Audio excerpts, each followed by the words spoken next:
What's up guys? So may bago na namang update si Mir. Ito super uh, late game na update to. In case di nyo pa napapansin or hindi nyo nakita, merong nilabas na awakening. So awakening to is parang if naglaro kayo ng Dragon is parang third job ganun. Yan.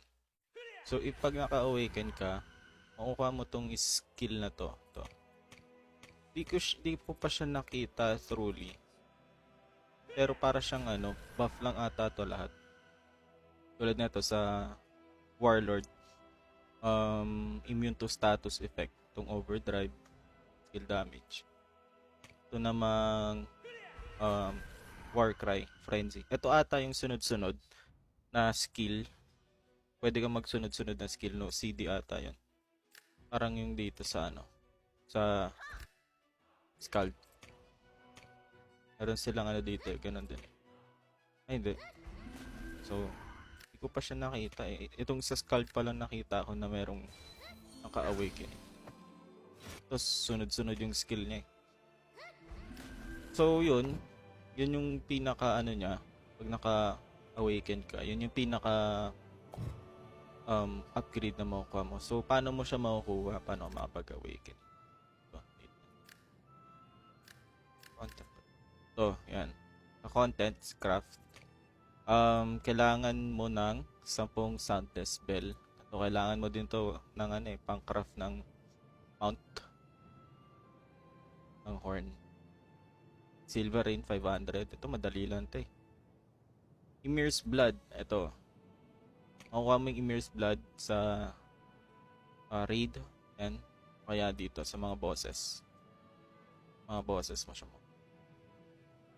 Pero mostly nakuha yung 25 pieces ko na to, nakuha ko to sa kuha ko lang to sa raid eh. Then ito, Ymir's Bone. So boss talaga to. Bosses talaga. At saka monster. Yan, monster. Sa World 3 Crossroad, yan. Sa alam ko meron pa. Crossroad tsaka lang. Crossroad tsaka World 3 depth lang. Pero, ayan, tingnan mo. Sobrang tagal kong AFK sa Crossroad. Dalawa pala nakukuha ko. Sa Ymir, 25. So, imagine mo yung gaano mo siya katagalahan din. If F2P ka. Kasi pwede mong bilhin to eh. Ayan, 28. Ay, 2 dias lang isa. Then, kailangan mo lang ng 300 pieces nun. Tapos, Ymir Bone. Kailangan, ito. Ito ang mangyari. Pero, kung is money paper only ka naman na player. Yan. Tapos mga ganito for sure.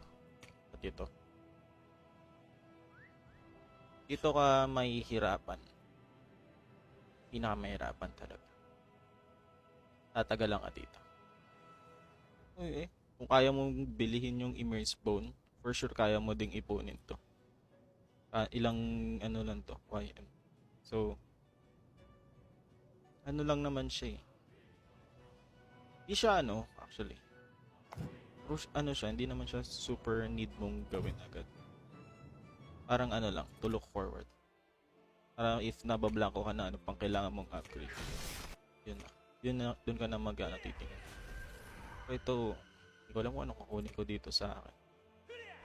Ito din pala, yan, Frenzy. Sunod-sunod na skill. Imagine mo, Warlord ka, naka-Frenzy ka.